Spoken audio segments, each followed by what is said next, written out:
Hey, hey, what's going on? What's going on? What's going on? Welcome, welcome, welcome, everybody to Ask a Brother podcast. I'm your host, Jeff St. James, and super excited, y'all. I have so much to cover as far as announcements, both now and for September, with some exciting news. And I'm just going to jump into it. So, welcome everybody that's in right now to the live stream. Make sure you share it with your friends, with your family, and those that you think may enjoy this type of stuff.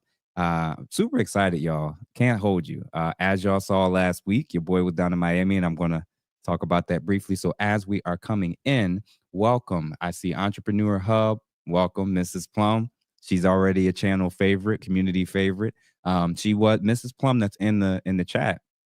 She was the one, believe it or not, that actually called in when I was meeting with Boogie on that Boogie Reacts Entertainment. So welcome everybody. So hit that smash button for starters if you are in, or if you're coming in later. Make sure you remind everybody to hit those likes. Subscribers, we cleared 23,000 subscribers for this channel, I believe, in the last 48 hours or so. So we're now, as of about a half hour ago, at 23,289 subscribers. So my next big goal is for us to get it to 25,000 subscribers. So if everybody sees this, make sure you send it to somebody that you know doesn't follow this content and you think might be interested, and just try to get them to hit the like button. I mean, and well, really subscribe, so that we can hit that big old 25,000 subscriber count number. Number two, super chats. The little dollar sign that you all are seeing in your comment section, feel free to donate at any point during this live stream, or even after it's posted, if you think that you're going to enjoy what it is that I have to share tonight, or if you've enjoyed any of the content since my last live stream. If you want to support the channel, that's one of the easiest ways, is $2-3 for a donation once a week, every time we pop up, or even once a month, whatever you all can afford. I greatly appreciate it. Make sure you hit that notification bell if you have not done so to this channel as well. And then last but not least, my members. I believe we are now at either 69 or 70 members in the short time frame that this channel has been kind of out there as far as the public knowing about it. So super excited, super grateful. Just a reminder that members get the special emoji. So if you are a member, can you feel free to share one of those specialty emojis so people can see the special emojis that you get, as well as, and I believe one will be, like, I think is listed as a loner. You have the book, you have the chef, you have different options. So welcome everybody that's starting to come in. Berto, Mrs. Plum, Kenny, Kat, yep, everybody's starting to trickle in. And I'm excited, y'all, and I'm ready, and I'm definitely ready to do some cooking. So just believe that that's going to happen. All right. So with that said, a couple things. Number one, Miami. Miami was great. Can't hold you. I was very busy. I was only there for about 48 hours, but the love that I was shown by Fresh and Fit, and all the ladies and guys that participated in it, loved it. They welcomed me with open arms. And honestly, I look back and think it was a really productive conversation. More and more clips are going to start to be coming out this week and next, as far as how that conversation went. The hour and a half component of it is on YouTube, and the full extended version, which I believe is 2.5 hours, is actually on the app called Rumble. That second half is a little bit more, we kind of let our guard down because we're no longer on YouTube and we're able to speak a little bit more freely. So there is extra content that you all have not seen. Inspired Truth, thank you for your donation of $4.99. Let's get it started. Let's go. Thank you for that. And there's actually another recording of the same ladies with the same guys, myself and another, and a couple individuals, where we actually did a pre-show prior to the one that you all know about, that we're in the works, getting edited as we speak. And once that gets released, we will be releasing that to you all as well, with my guy Ayande. So let's thank y'all. Thank y'all genuinely. Super excited. Love the response overall in terms of how that show went. And the ladies that even participated in it believe that it actually went very well. And some of them may even be a part of what I'll soon be describing as our call-in shows in September. All right. So this is the last book club episode for the month of August. So when September hits, as I mentioned a couple times now, book clubs are going to be for members. So I will be doing live streams that will include interviews. I'll be doing live streams as far as certain topics or call-ins, but the live streams for the book clubs, those are going to be reserved initially when they first happen, like tonight. They will be for members only. And eventually, members only will get these video live stream alerts. They'll get the post, and they'll also get the link to be able to join in the discussion while I'm doing the book clubs. So the members, so just to clarify, membership is $2.99 per month. These are the individuals that are going to be able to engage, uh, pick and suggest certain topics or discussion, the things that they want me to address or focus on in terms of the channel. Those that are more invested will get more say. Everyone else that's general public, I greatly appreciate your support. But the members are the ones that are going to continue to be able to do what we're going to do tonight as far as the book clubs. And in the future, they may also, I haven't decided about documentaries when I do start doing them. I think that'll be just open to the public. But I think book club, those being able to kind of engage, thus being able to actually get to know each other, talk to each other more directly, that's what this is going to be known for. It's almost like a community within the community. All right. Last but not least, September, a couple announcements are coming. Oh, can't miss that. Not your average brother. $5. You're a breath of fresh air for the truth, my brother. Finally, the expert to listen to. Thank you for that. Genuinely appreciate it. And Inspired by Truth just became a member. So it's just that easy. So make sure that y'all start becoming members as soon as you can, in case you want to continue to engage and learn and explore these different types of books, as I and many of the group members will be doing as well. All right, September. In September, these are the things that are going to be happening. Live call-in shows. Live call-in shows. So y'all pray for me. The people have been requesting it. Y'all have been demanding it. Best believe it's about to happen. So once this channel, this feed is over, once this episode is over, if you haven't checked already, check my post section or go to my channel bio where you can look and see there's something that's called a live call-in screener. And that'll allow you to be able to complete an initial screen, to put your name in the hat, to be selected as one of the people that will be allowed to call in for this episode. So, I mean, not this particular episode, but in the live stream, so that I can bring you on. All you need to know is like I believe we need to know your name, your social, a way to contact you, and whatever question or topic you want to discuss. So if you're interested in that, as soon as this is over, switch over and complete that live call-in sheet, and we'll be in touch pretty soon. Number two, we are going to be announcing our top 3 winners very early in September in terms of the most engaged members in this community. We are actually monitoring these comments. We're actually seeing who's liking stuff, who's commenting. The most supportive, the most engaged people, the top 3, they are going to get some secret prizes, which we will announce later on. And then last but not least, we will be launching a store on this page of memorabilia and stuff that I think is very cool. That's always going to be kind of changing and new based off of what a lot of us are saying in these comments and interesting things that are kind of popping up during these discussions. Welcome, Mauricio, for becoming a new member as well. And yeah, super excited. So rather than hold you all long, because I know you all have very long, busy lives, as do I. And thank y'all for the birthday love and shout outs for that. Yeah, my birthday was yesterday. I'm now 36, and it's been pretty cool. This has been a very, very interesting year at 35, being able to launch this the way that I was hoping it would be launched, it being received way more than, way better than I thought it would be received, especially this early. A baby turning 1. A lot of really cool things are happening this year, and a lot of you all are a huge part of why I can say that this has been one of the best years of my life. So just grateful, thankful, and just excited, genuinely excited. All right, y'all. So we're going to jump underway and get things started. So I'm going to be going today through chapters 3 through 7.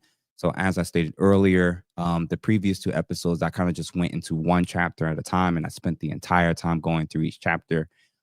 Whereas this time, because I know that this is going to be a conclusion for a lot of you who are not members or decided you won't be members, I decided I'm going to cover just a lot more chapters, just so that you can see the totality of why I think that this book why it resonated with me and why I think it's so relevant, especially for today. So chapters 3 through 7 is still part of book 1 with the 3 books that are in Orwell. And there were some key parts that I wanted to kind of read and reflect on. And again, make sure you like, make sure you donate if you can, if you enjoy this type of stuff or content, and make sure you share it with those that you think are also interested in these types of things. I'm genuinely excited to see more and more people that think like me, that think out of the box, that look like me, and even don't look like me, all finding something in common, which is just a desire to grow and to learn and to become better than perhaps they were a year ago. That's it's really cool to see. And I genuinely appreciate it. All right. So thank you all for the birthday shout outs, by the way. Thank you, Mauricio91. Happy birthday, my brother. Mine is on Saturday, so yours will be easy to remember. Yo, I am going to party on Saturday. Our I've been told that the theme, and don't judge me now because I've been working so hard to improve the perspective and view of the black community and in terms of all the negative stereotypes. The theme for my birthday on Saturday, when everybody that's coming through and hanging out with me is Henny and wings. It was not my idea, by the way. It is Henny and wings. It's gonna be a good time. So shout out to everybody, real talk. And thank y'all again for the support. Thank you, Jeffrey Richardson, for the 4.99 as well. But yeah, y'all, Henny and wings is what my birthday theme apparently is going to be this year. And it was not my choice. It was not my choice. Just putting that out there for those that want to judge already. All right, so let's get underway with chapter 3. There was a particular part, a few pages into it that I thought was very interesting, and I wanted to read to kind of start this off with. And it wrote, and Orwell wrote, officially, the change of partners had never happened. Oceania was at war with Eurasia. Therefore, Oceania had always been at war with Eurasia. The enemy of the moment always represented absolute evil, and it followed that any past or future agreement with him was impossible. And the key part that I kind of took away from that was the enemy of the moment always represented absolute evil. And it followed that any past or future agreement with him was impossible. When I think about that, and I think about the modern context of what we have kind of going on and you know, just how divided we are as a country, as a society. One question that kind of popped up when I read that quote of the enemy of the moment always represented absolute evil. And it followed that any past, or future agreement with him was impossible. And the question I had was, who have we been taught to hate as Americans? The Chinese? Have we been taught to be fearful and hate the average Chinese citizen? Have we been taught to hate the Russians? Have many of us been taught to hate whites? I know many of us have been taught to hate blacks. Have we been taught and conditioned to hate those that disagree with us? Yeah.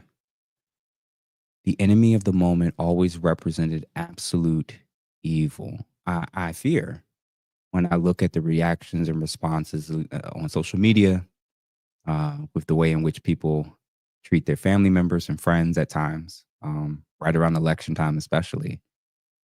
I fear that we've been taught and conditioned to hate those often the closest to us and those that we disagree with. Hmm. It's unfortunate. Let's continue on. If the party could thrust its hand into the past and say of this or that event, it never happened, that surely was more terrifying than mere torture and death. The party said that Oceania had never been in an alliance with Eurasia. He, Winston Smith, knew that Oceania had been in an alliance with Eurasia as short as the time as 4 years ago. But where did that knowledge exist? Only in his own consciousness. And he adds further down, who controls the past ran the party slogan, controls the future. Who controls the present controls the past. For many that get like extremely passionate and politically stimulated in party politics, have you ever noticed that you were always taught to judge, shun your neighbors and never the system or the party itself. No matter how much the party fails you or what they don't deliver on, no matter how corrupt they are, they always found a way to redirect your emotions and your anger and your hatred, not towards the system or the party or the governing body. It almost always was pushing you to blame those that are around you, your neighbors. Um, Interesting. I don't know. It's just one of those things. The more and more I think about how propagandized we are, and learning about other countries teaching their youth while they are in grade school that we are the most indoctrinated and propagandized people on the planet. And many of us still don't know it when we're arguing about red versus blue. Um, I don't know. It's interesting. I mean, the belief in the political party of your choosing, has it been held to such high enough esteem to where you've seriously contemplated your relationship with your family and friends?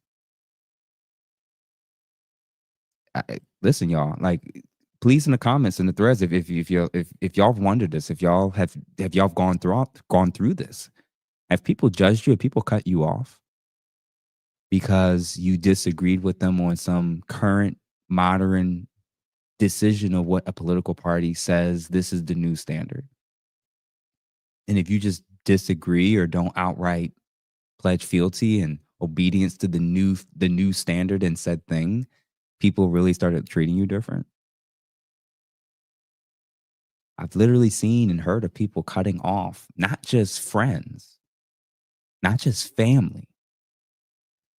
I even heard in 2024 people saying that they were cutting off the whole opposite gender. Remember 4B? Look that up for those that don't know. And if somebody knows what 4B is, type it in the chat. Because the election didn't go the way I wanted, I'm going to hate men for the foreseeable future for the next 4 years. Yikes. That's how strongly they are in control of our feelings and emotions, it seems. It's very, very interesting divide and conquer tactics. We definitely are sounding and seeming more like a conquered people, whether we realize it or not. Um, and additional questions that I've kind of posed and thought about in regards to this whole, how powerful are those that influence our media and our news and our political environments? Like how powerful are they? And I'm like, it's so bad. Let's speak in the Black community, for instance. Um, the party decided, not always based on objective facts, especially verifiable ones. The party decided for you who gets to be called racist and who gets to be called a sellout. Not you decided. Not you deciding that based off the 10, 5, 8, 20 plus years of you knowing someone. The party decided. And it's shocking because the same media, same news that at one minute will praise certain individuals, when they fall on the wrong side, now they're racist. And if you don't lockstep and agree with whatever the party says, now you're a sellout. Not the people at the top who's taking your votes and taking money and not delivering. That they're not the sellouts. The sellouts are the people, according to them, that are bringing attention to what they're doing. Ooh, the inconsistent manner in which we both trust the system when the side we want wins an election and believe it is corrupt and broken and anti-Black and anti-democratic and anti-freedom and anti-fill in the blank if the side we wanted to win lost. Wow. I, when you're playing video games, for any of us that grew up playing video games, if you could recall, every so often, at family outings, hanging out at friends' houses, there was always a really, really young child, toddler, who wanted to play too. And Obviously, you're trying to have a serious game, or you and your friends are playing, or cousins or whatever are playing, and every so often they'll be like, "Oh, let so and so play." And you know what you would do is you give them a controller that wasn't synced up or hooked up to the game, and they're just going, clicking the buttons, they're laughing, they're thinking they're doing something. And the whole while, the whole while, the game's going on, things are happening on the screen, and the small child is convinced because they have a controller in their hands that they have any true significant impact of what's happening on the screen in the game. I think it's time for us to actually grow up. I think it's time for us to grow up.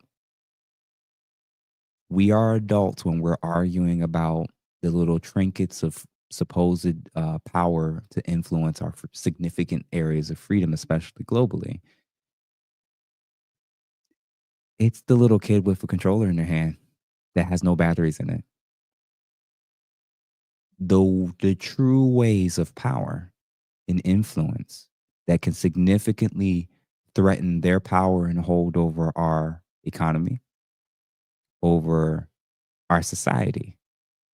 Something tells me they would not give you the very thing that can undermine their ability to maintain that. Just a hypothesis. Just a hypothesis.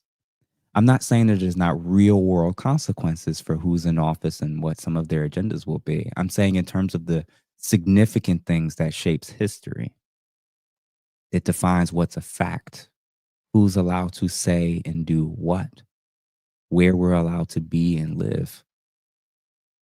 That power, I think, is it's a little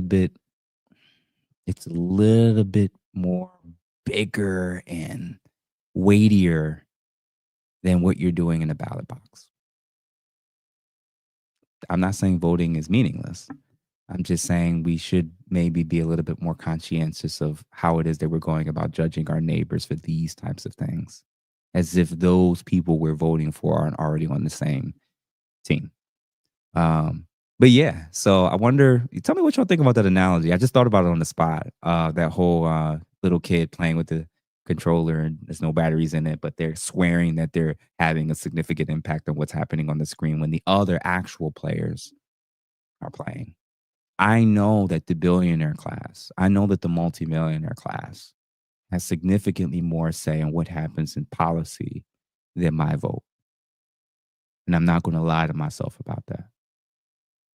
I believe my dollar and how I choose to spend it and restrict it, probably. And if I do that both individually and collectively with others, that might start to give my voice and the people who agree with me a much more significant sway politically in a crony capitalist system than who I voted for in November. Again, just a hypothesis. So let's continue. So into chapter 4. The messages he had received refer to articles or news items which, for one reason or another, was thought necessary to alter, or as the official phrase had it, to rectify. So, to clarify with this part, Winston's job, one of his jobs at being a part of the party in his official position, was to go through records, to go through news articles, and shift and change language to make sure it matched the party's agenda and platform. Continuing on, it said Winston's job was to rectify the original figures by making them agree with the later ones. Going further on, this process of continuous alteration was applied not only to newspapers, but to books, periodicals, pamphlets, posters, leaflets, films, soundtracks, cartoons, photographs, to every kind of literature or documentation which might conceivably hold any political or ideological significance. Um, I'm going to read this last piece too as another chunk and section, and it's a little lengthy, but once you hear it and I put out a couple words, you're going to understand how maybe something quite similar is happening to us and has been happening to us at least at a minimum since the 60s.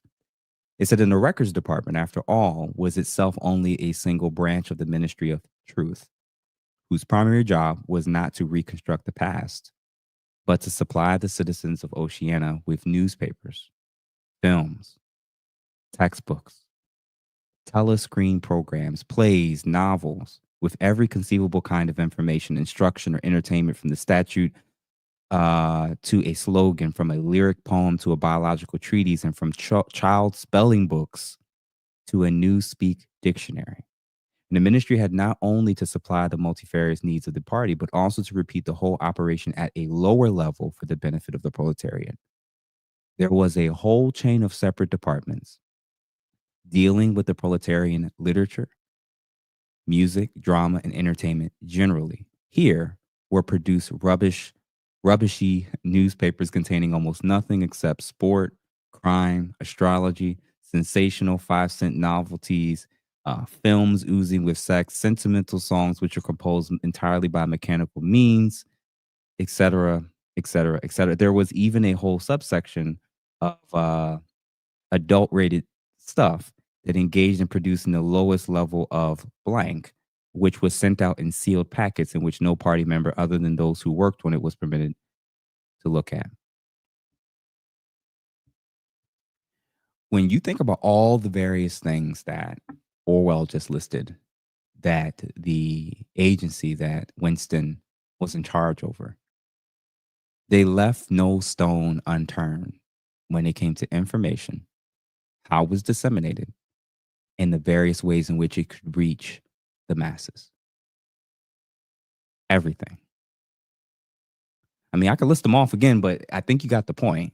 Where they the entertainment, the sports, the you, newspapers, television, like it just they had a hand and role to play in the perception of truth, reality.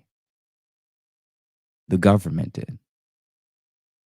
And you think, well, Jeff, what does that have to do with us? And well, I think those who read and those who have looked into history won't be shocked to learn that this actually sounds all too familiar, especially in the role of the CIA and their relationship with Hollywood and the entertainment industry, including music labels. I challenge you to look into that, and you'll be interested to why would the CIA, the Central Intelligence Agency that's supposed to be helping us to fight things abroad, having so many interactions with businesses, industries, messaging, movies, shows, music. Why would the CIA be involved in that? And what would be their point for doing so? What would be the CIA's agenda for having a hand in what it is that we're entertained, soothed, shown, taught? And just based on all those different categories I just listed, beyond the CIA, because I think it is greater than just the CIA, who else had a hand in all of these different industries? Who has significant ownership in those fields? Stocks, equity. Who's involved in so many of these different areas and spheres of influence that help shape and mold and dictate what is allowed to happen in this culture and society? Moderators, feel free to delete anything that you feel you need to delete. But I will say this: the further up you go, the more you learn, the more terrifying it genuinely is. I'm honest enough with myself, as free thinking and as autonomous as I like to believe. I don't believe that I'm rich enough, insulated enough to answer the question of who's who's at the top of all of these things, who controls it all, or who controls a significant part of it, not just here in the States, but in many other countries as well. I know that the answer to that question, when said publicly and aloud, comes with severe consequences. And I'm honest enough to know that I'm not in a place in life to say that out loud yet. Who knows if this channel gets big enough, if I make enough money where I can lose my job and be totally fine. Uh, I have to be honest with myself in knowing and acknowledging, even to my audience, as honest and as truthful and as hard hitting as I like to be, weighing the pros and cons of saying it this early into my channel. Um, it wouldn't be wise, but I got to be honest with myself and admit that it is cowardly. It is. It doesn't mean I'm going to always stay a coward. The best thing that I can do is bring the horse to the water. And as you begin to look into these things and start to see who owns many of our textbooks, companies, major textbooks, who runs the music labels, who has significant ownership, who disproportionately runs so many of the things, who has shaped the world's perception for the negative of my people. When you begin to read more and watch more documentaries, it's very, very eye opening. And as they said in this chapter of 1984, those who run it all can dictate and control history, facts, your perception of who's righteous in a war and who's guilty.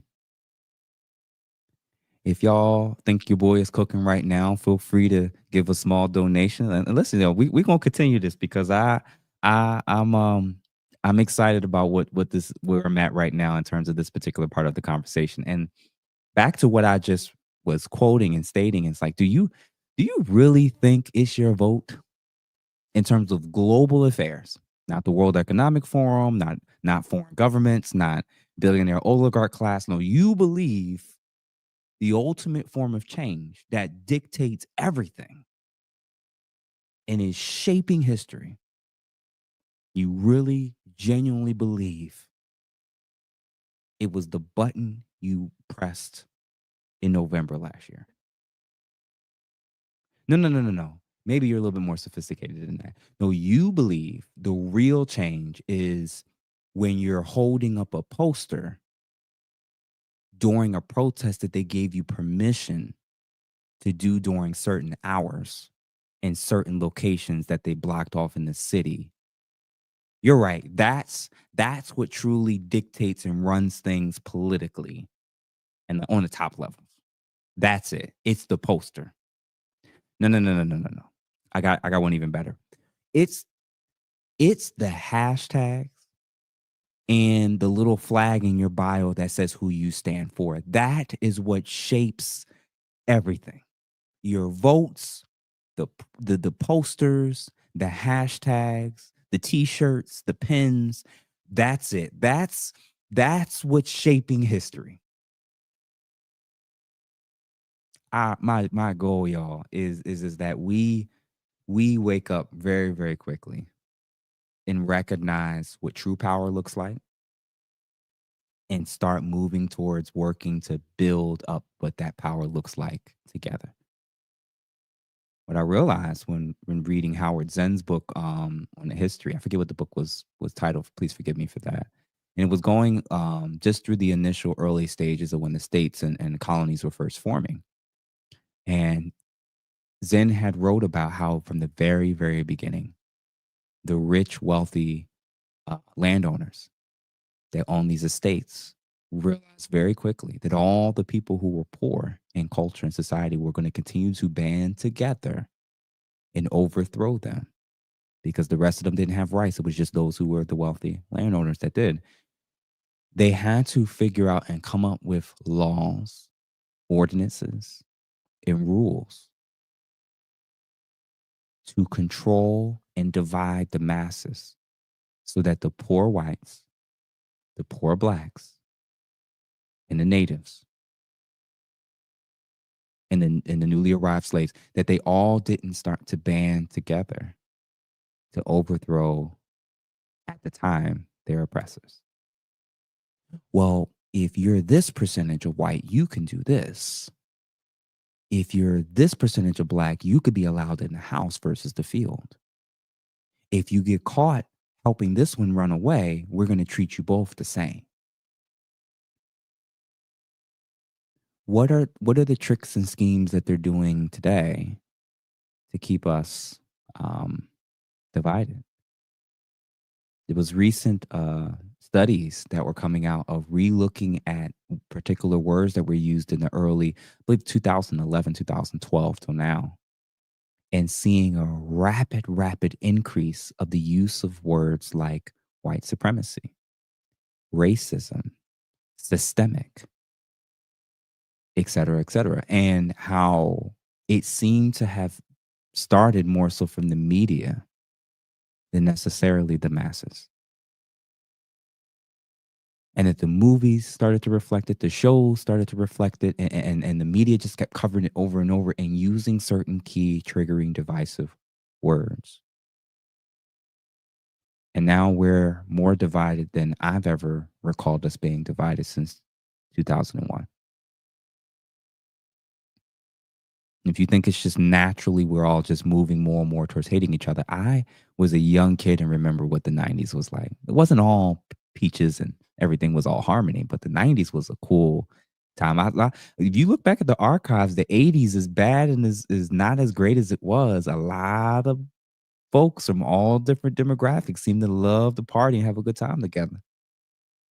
And the 90s was somewhat similar in many respects.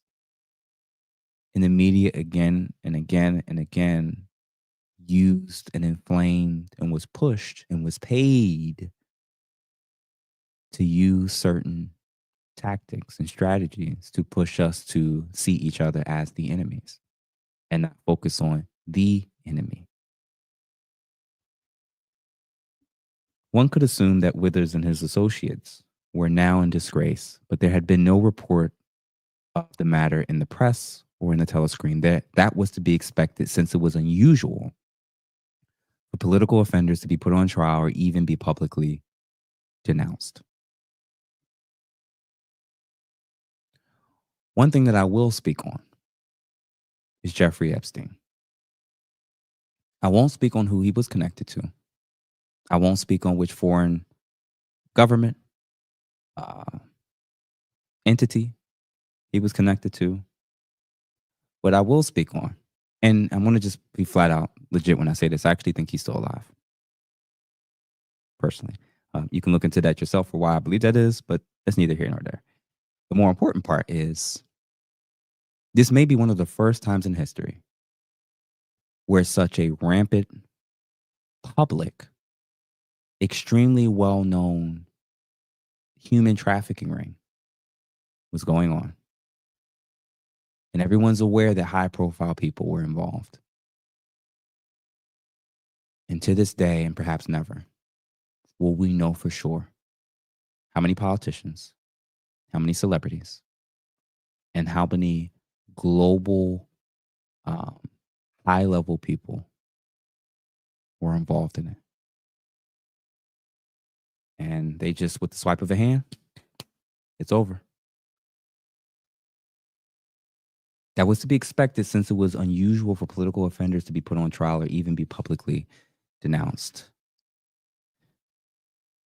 The two-tiered justice system, if nothing else, truly reveals to you that there are two different governments, two different experiences, two different tiers of justice. For us and them. And until you get that hint, until you get that fact, you're going to always be controlled and manipulated into moving and behaving and responding how they see fit. They are not your allies. They are not your friends. Even when they start out that way.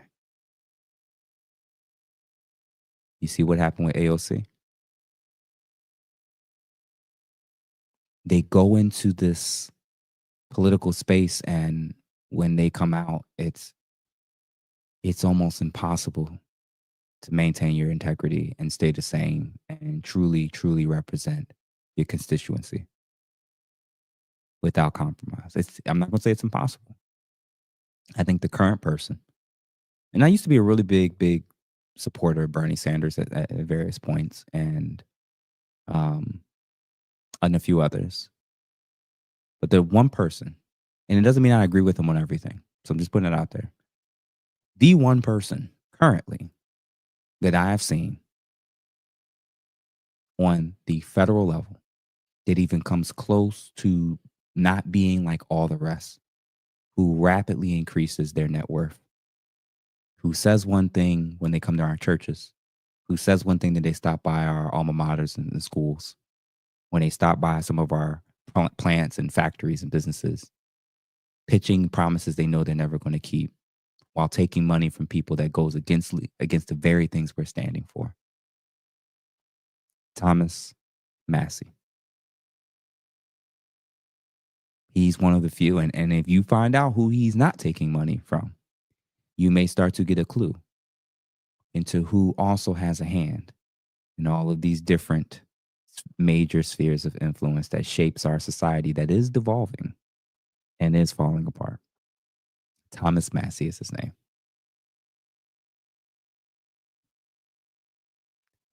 Yeah, I'm just reading some of the comments, some interesting stuff, y'all. Just for the sake of me staying on task, I got to be focused. I can't get lost in the comments right now.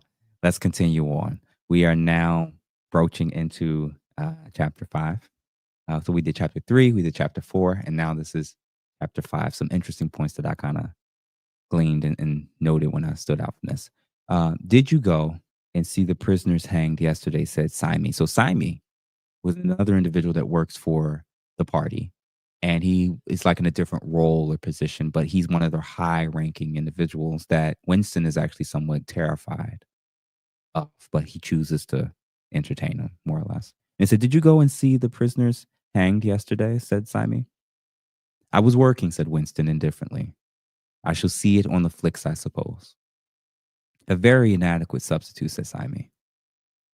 His mocking eyes roved over Winston's face, and I know you. The eyes seem to say, I see through you. As they continue on, it says, it was a good hanging, said Simi reminiscently. I think it spoils it when their feet are tied together. I like to see them kicking. And above all, at the end, the tongue sticking right out in blue and quite bright blue. That's the detail that appears to me.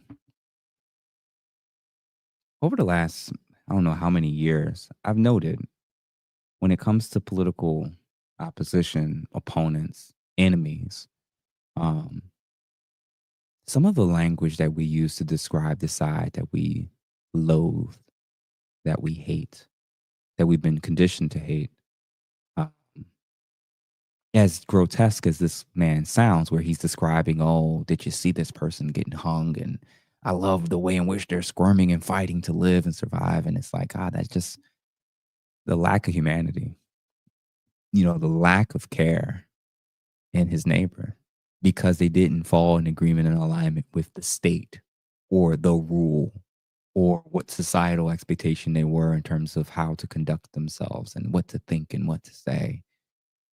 And last time when we did this, I had mentioned just some of the comments that were made when uh, then candidate Trump in Butler, Pennsylvania was shot at, and how many people that I knew personally, how many people that, how many people was like, just a few more inches to the right. It was one thing he had to do and he still messed up. He still effed up. And realizing and seeing like, wow, I've heard similar things about people talking about mass shooting victims in red areas deserving it because of their stances on the Second Amendment. I've heard people say what they want to happen to the Arab and Muslim population as a result of the most recent election results. and their perceived lack of support for the candidate they wanted to win.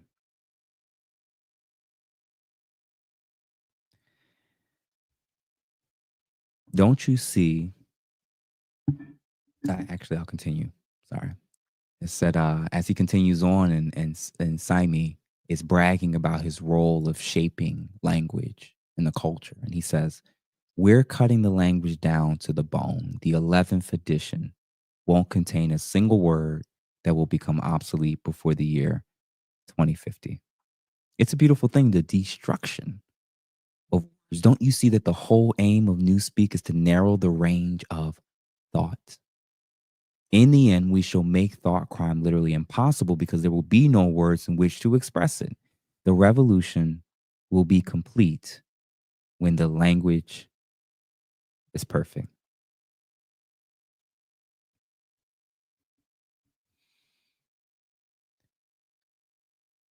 I'm wondering yet, for all of those who still haven't picked up what I and many of us are realizing and picking up and putting down, I wonder if they're going to realize that we are a captured culture. We are a captured people in many ways. And if they've been yet like this, yet for them to grasp and realize that there are chains that are over our tongues and our minds all the time, every day, often. This is why when you say something truthful and honest, everybody freaks out and is shocked. Because if the one that's saying the truth you're calling brave and bold, then that means those of you who are not willing to be, it's because you're a slave to society, your fears, fear of isolation, ostracization, actual fear of legitimate consequences. Regardless, we are in many respects slaves to what we're allowed to say, what we're allowed to supposedly believe. And shockingly enough, we just have this blanket thing in culture and society where I don't think that we realize, many of us have yet to truly, truly realize how much we are enslaved with respect to speech, with respect to the thinking, the speech that will reveal what we're thinking. Because they realize, I'll say it again, if don't you see that the whole aim of Newspeak is to narrow the range of thought? So their belief system is very simple. If we can control what you're allowed to say in all spaces and places publicly, social media, friends, family, work, if we can control what they say, that's damn near the same thing as controlling what they're allowed to think.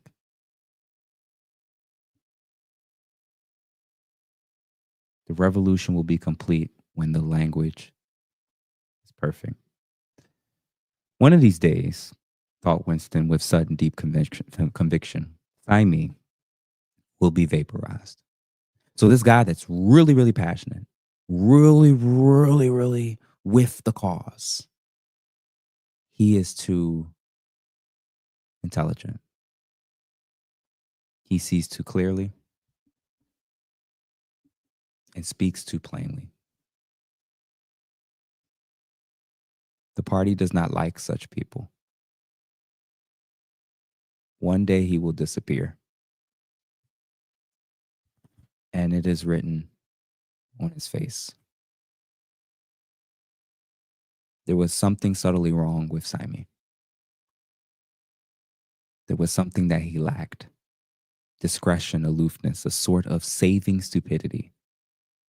You cannot say that he was unorthodox. He believed in the principles. He venerated Big Brother. He rejoiced over victories. He hated heretics, not merely with sincerity, but with a sort of restless zeal and up to dateness of information which ordinary party members did not approach. Yet a faint air of disruptibility always clung to him.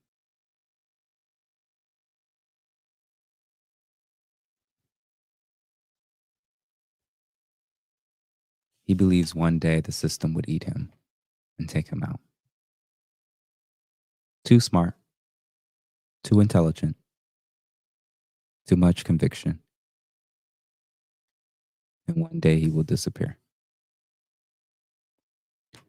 I um I think about this all the time. This particular passage. I've read this. I can't tell you how many times I've read this particular part of this book, and what it means when it comes to doing this. And I know what I'm doing is right, but I am human, and sometimes I do wonder and think about how this in life might be substantially easier in terms of risk, what I'm willing to say, how and in what ways I can fight in my small way if I was by myself, if I had nothing to risk and nothing to lose. So, um, I think about that passage a lot. Not even to go too deep into it. It's just I see what happens to people who get too close to the truth for too long. And I've mentioned it on a few podcast interviews, and that I do hope to have the impact that I can, um, and be able to get out when I'm ready. And that these videos and these types of episodes will long extend past when I'll still be doing this. And that it just gets y'all to just think, learn, adapt, grow, and work together so that I guess whatever those who run everything has in store for us, maybe we can surprise them with some things.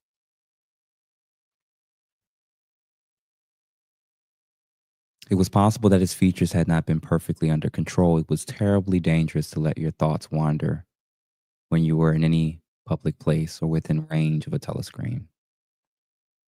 There was even a word for it in Newspeak: face crime, it was called.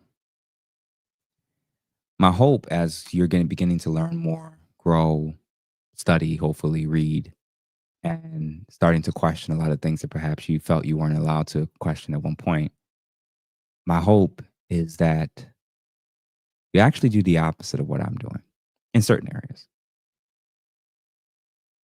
I think the way in which we fight back is where more and more of people who are aware, like Winston, of what's happening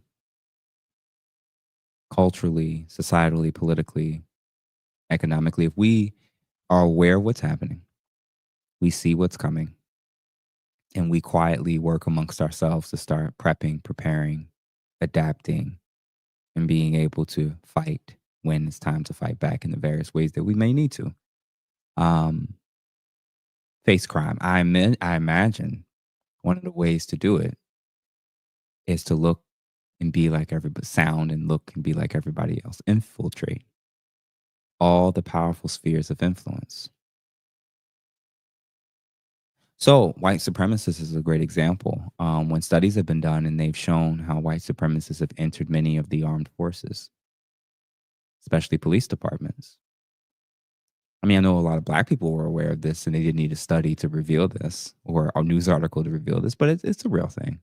It's not everywhere. It's not all police departments, but they've figured out ways to get into certain positions because they believe and perceive that it can kind of help them in certain ways in terms of how they want to go about their political agendas.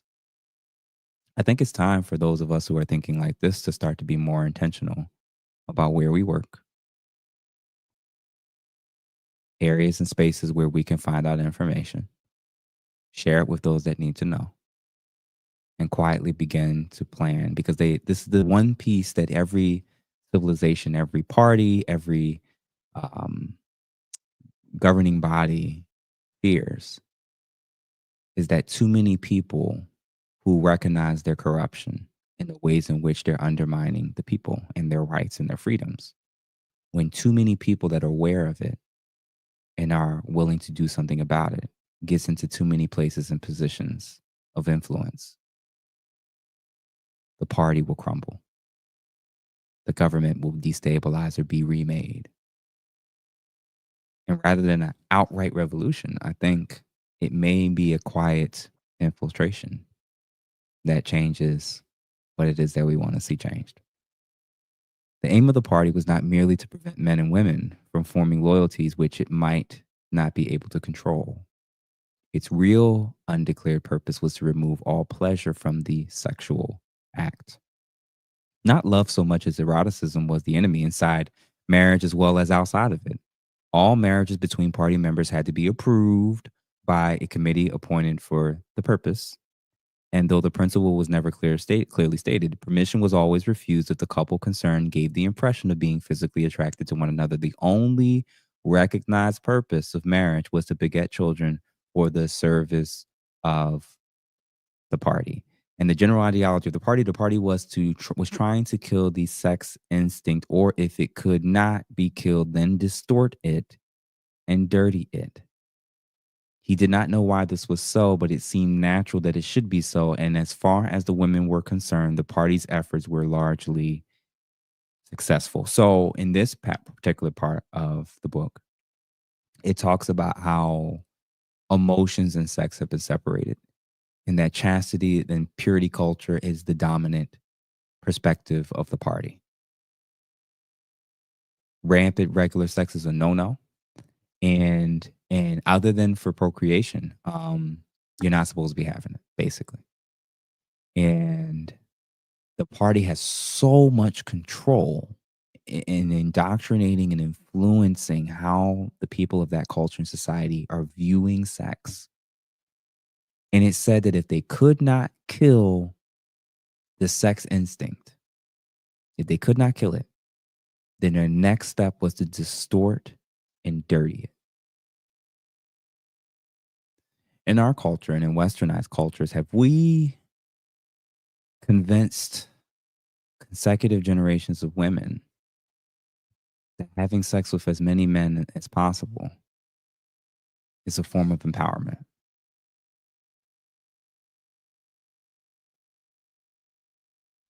It says the women of the party were all alike. Chastity was as deep ingrained in them as party loyalty by careful early conditioning, by games, cold water, and by the rubbish that was dinned into them at school and in the spies in the youth league, by lectures, parades, songs, slogans, and marital music. The natural feeling had been driven out of them. The sexual act successfully performed was therefore seen as rebellion. Our culture is the opposite.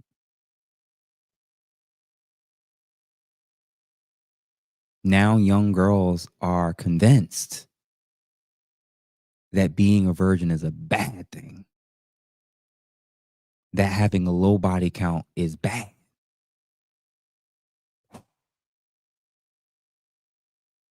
The opposite.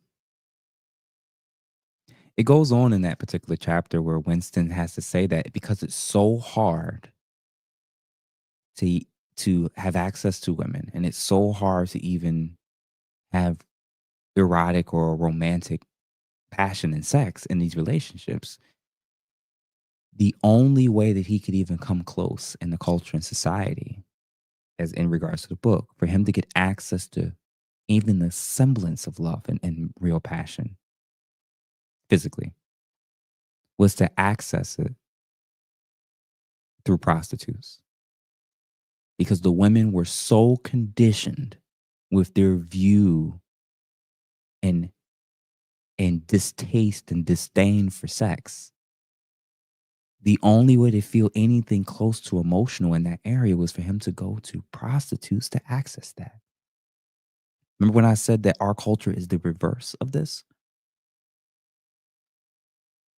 Things are so bad in terms of the attitude and mindset and the propaganda and indoctrination of how our culture is teaching our women about the role and lack of importance of sex.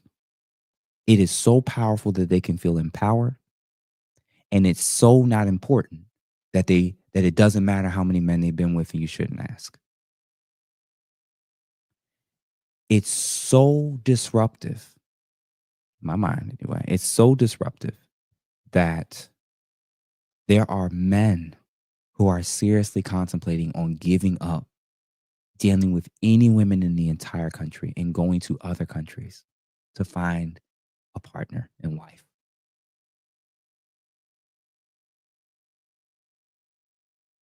Our women and their view of sex in their womb and abortion has been so divorced from reality that men their age in their very towns and zip codes are opting to not deal with women at all, to die alone, or go abroad to try their fate with women that they don't know from a whole nother culture. How powerful you can shape a society if you can control how the females within said population view sex. Last chapter, chapter 7. It says, if there is hope, wrote Winston, it lies with the proles.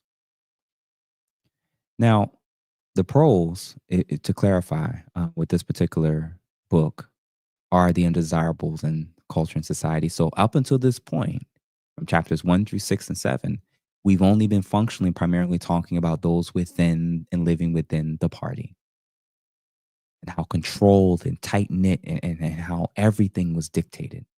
See them as kind of like the higher class, so to speak, even though they all weren't treated as such.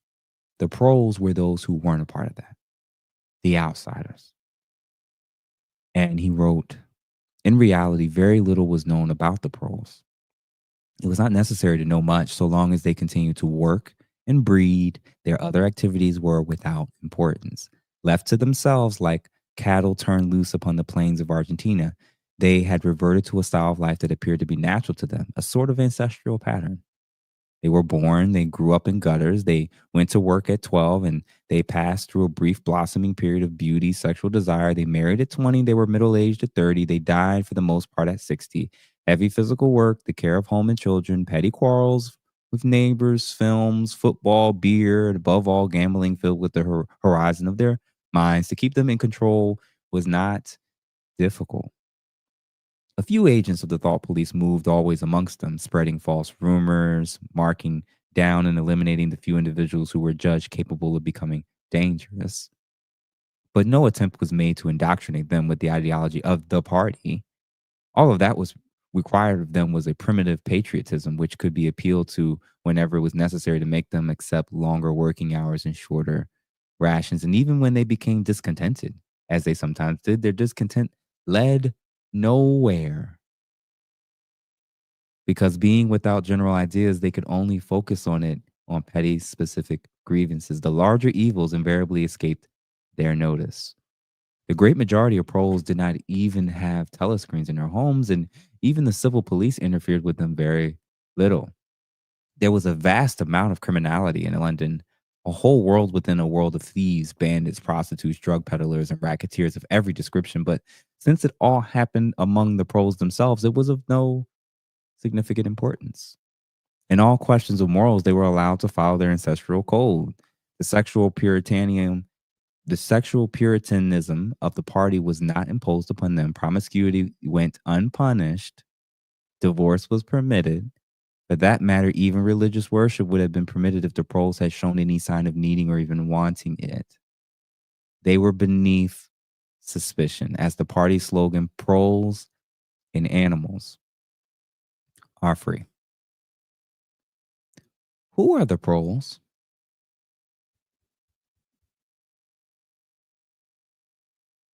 Today?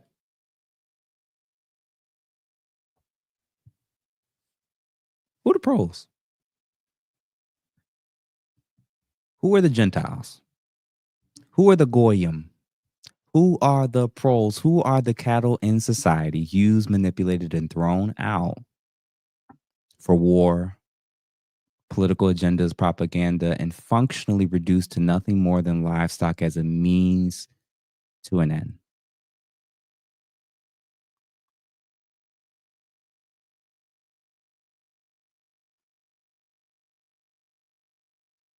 The more you learn and the more you read, the more you realize with what's allowed to happen in our societies, what's allowed to happen in these countries with war, famine, homelessness, skyrocketing costs to just survive,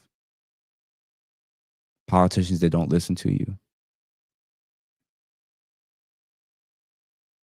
We're the proles, and we didn't realize it. We're the cattle. My goal, as I said last week, is to put a crack in the political, social, economic matrix that we all have been taught, educated, and manipulated and born into. And for you to be open to the possibility that almost everything at best is not what you think it is. And at worst, it's just an outright lie. There was a particular quote in that same chapter where Winston says, until they become conscious, they will never rebel. And until they have rebelled, they cannot become conscious. I hope that we find small little ways to begin our internal rebellions now.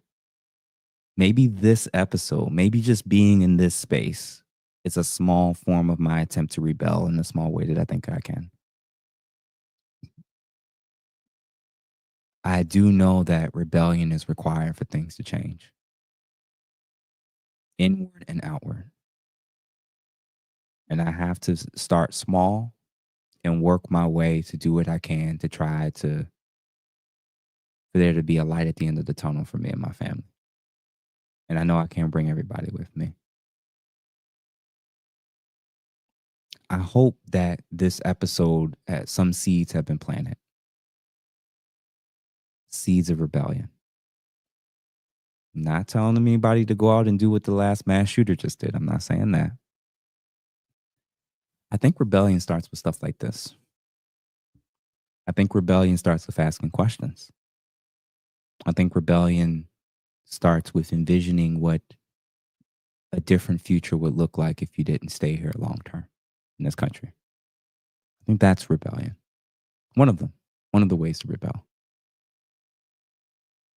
And start learning and thinking from those at the top what they're doing, why they're doing it, not falling for the same mistakes, and learning and observing how we can get to them to hold them accountable and not be as susceptible to all the tricks and schemes that they've set up and designed for us to stay and function like the proles. I am now going to read a few things. So for starters, if you've enjoyed this episode and this content, y'all, make sure that you like it, of course. Feel free to donate whatever it is you feel that you want to donate towards the channel. As soon as this ends, because I know everybody's commenting on the live stream, as soon as this ends and is posted, whatever thought that you have, whatever comment you're going to make, post it in the regular comments when this episode ends. Because a lot of people don't know to swipe over to look at the live stream. And I think it'd be really cool for everybody to hear all of y'all thoughts on what you thought of this episode, how it's going. And like I said before, y'all, feel free if you want to support the cause, but you're like, I can't be donating every time Jeff does a live stream, especially if I'm doing two or three of these a week. Become a member. Member is $2.99. And I know times is hard, but I like to believe the majority of the people who are watching this on a cellular device probably can support with $2.99. If you can. If you can't, there's no shame on coming from me, but I greatly appreciate it. And like I said before, book clubs are going to be for members only starting in September. So what you just saw, what you just experienced, if you thought it was helpful, become a member. And like I said, when I start sending posts and letting members know when these live streams for book clubs are going up, occasionally I'm going to be including the link for y'all to join in and actually come up on screen and having 2 or 3 of you at a time talking and sharing your thoughts, quotes, random political parts. Like, it's going to be pretty cool. It's going to be pretty dope. So I'm excited about that, genuinely. So that's coming. So, and then, like I said before, the other live streams will still be open to the public. That includes interviews, and that'll also include call-in shows. So September's coming, y'all. So I'm excited. And let's get to some of these comments just to see which ones I may have potentially missed. Number one, TS just became a member. Welcome to the club. Welcome to the tribe. Real Enigmas, thank you for the $5 news speak. Dun, dun, dun, dun, dun, dun, dun. Real Enigmas gifted 5. Thank you for that. Ron, they love to use the saying perception is reality, but admit that perception is often manipulated to produce desired reality. Bars, facts. And thank you for the $5. Marvelous opinion, $10. The message you are sending is for the 1%. I pray you go further than I with your message. Hopefully one day we can chat. Peace and love. Yeah, indeed, man. Man or woman. Hopefully we do. I love what this community is turned into. Call me shape great lessons, brother. The powers that be know that a population that is ignorant, unhealthy, and unconfident is easier to control. So to free ourselves, we must eat better, exercise, read more, and become competent people. That's my agenda. That's literally my goal. So despite, some of the negative press, that's actually what I want. And thank you, Shape, for that 1999. Jeremy Harper, welcome to the club. And Mauricio 91. Mauricio, he hitting tonight. The founding fathers were in their 20s when they stood up to tyranny and founded a nation. Gentlemen, this is a challenge, man. When I was in Miami and I was, kind of debating with some of the people on the panel, and everybody was talking about the women have changed and the women lead everything. Well, I said, well, the reason for why humanity was cursed was actually not because of Eve. If you believe in scripture, or believe in the Bible, or believe in Christianity, God did not curse all of humanity when the woman erred, when the woman detoured. It was only when her man followed her in the wrong direction.